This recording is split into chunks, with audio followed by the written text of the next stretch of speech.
This week, Germany lost on penalties, Netherlands lost on penalties. Two major nations, two shootouts, two exits, in the same 24 hours. Commentators called it chaos, called it a lottery, called it cruel random luck deciding football's biggest stage. It's not random, there's a pattern.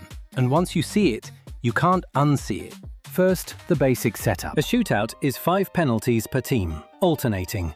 Closest goal wins if still tied after 5. Simple. But here's what the broadcast never tells you.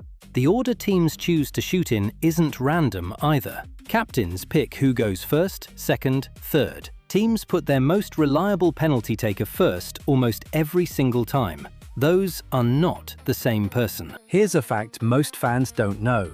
The penalty shootout has only existed at the World Cup since 1982. Before that, tied knockout matches were settled by a coin toss or a replay, or in one infamous case, literally drawing lots from a hat. 44 years later, it's still the most debated rule in the sport, and it has decided 2 World Cup finals. Now here's the part that explains this week. Studies of decades of shootouts, research going back through multiple World Cups and major tournaments, show that the team shooting first wins roughly 60% of the time.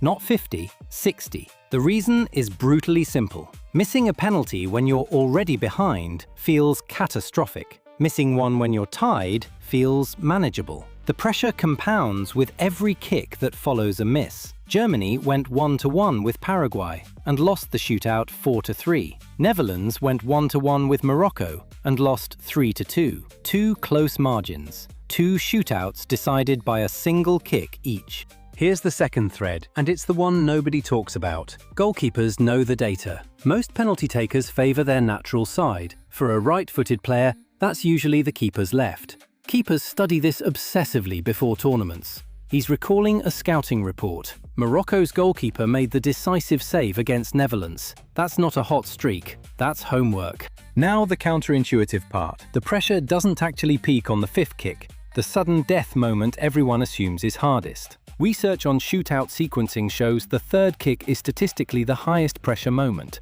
because it's the first point where a team can either take full control or fall into a hole they can't climb out of. Coaches who understand this put their calmest player third, not their best player first. Most fans never notice this decision being made in real time.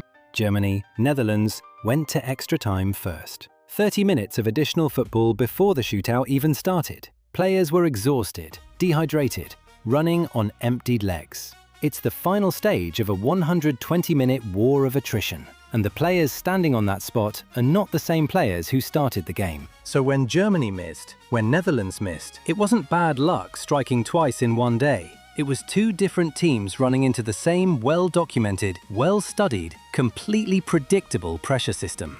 The shootout has rules. The rules have patterns. The patterns have already been mapped by people who study this for a living.